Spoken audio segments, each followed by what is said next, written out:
you've been here before, welcome back. As promised, this is our Schengen visa video. Let's get into it. This video is specifically for people who are in the UK and are residents of the UK and want to visit the Schengen area. So you could be from Nigeria, India, Pakistan, wherever. This is the process. There are two types of visas. There's a single entry visa and there's a multiple entry visa, because there are a lot of misconceptions about this thing. So for the single entry visa, you can only enter the Schengen area just once. Not the Schengen country, the area, just once. And once you enter and come out, you can no longer go back in.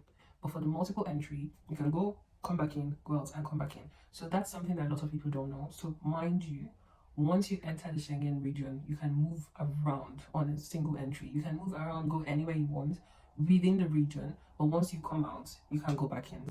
When I got my visa, I think there were a lot of people that were saying things like I could only visit one country, or you could only visit a country that issued you the visa.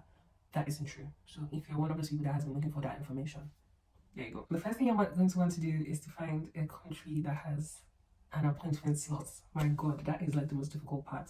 If you check out the most popular countries, if that's what you want to visit, if that's where you want to visit, and they do not have slots, I would advise that you go for less popular countries. So let's get into it. The process I'm going to give you is the process that I had with Greece. So I don't know if it's different with other places, but this is my process with Greece. You get on the platform of any country, the country of your choice, you put in all your details and you book an appointment slot. For Greece, it was different because I don't think the appointment slot really mattered. They did it on like a first come, first served basis. So I remember showing up there around 9 o'clock and I was like number 10 or something, and it was super slow. So I would advise that you go early. I'll go through a list of everything that I had to take with me. The first one is the application form. So the application form that I filled online, I signed it and took it to the appointment with me. You need an ID photograph as well, so you need a passport, not like this passport, but passport photograph with white background. I think I remember taking 2 with me, so I took 2 to the appointment with me.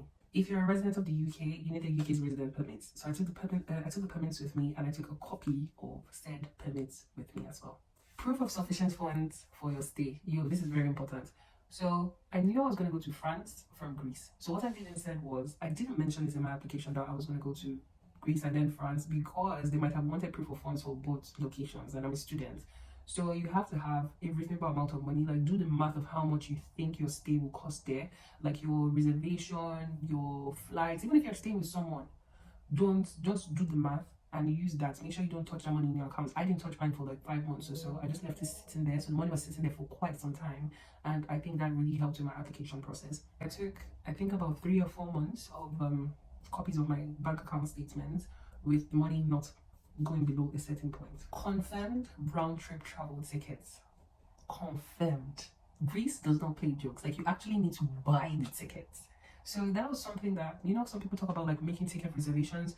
I met people who were there that made ticket reservations and it was not accepted. They want the actual ticket. So if you know you're going, they will give you. Like, they'll give you this visa, except there's something wrong. Chances are they'll give it to you. So just book a ticket for that period that you know you are going to go. Proof of accommodation. Make use of booking.com for this. Just reserve a place. Reserve a place that doesn't require you to pay until most likely after your stay, and make sure that the place that you reserve is within the budget of the proof of funds that you put. Like, make it make sense.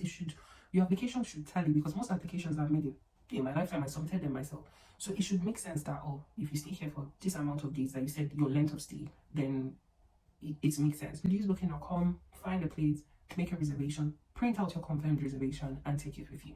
Proof of current occupation. So I think you need like a letter from your employee, or you need a letter from your school. I got a letter from my school because I think on my school's platform you can easily just print out a letter that you take to them that verifies that you're a student of my school. So you need a letter from your employer. You need a letter from your employer. You need a letter from your school. You also need to sign up for travel insurance. I used CoverWise for travel insurance. I think I paid about £30 for a year. I'm going to link it in the description so that you can have access to it as well. You're going to have to print out some pages. So these are the pages that I was asked to print out.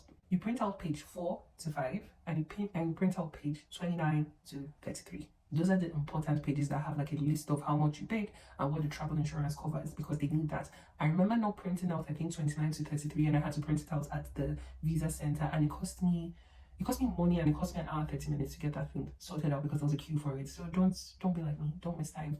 Just print it out before you leave. That's it. So make sure you go to the appointment early.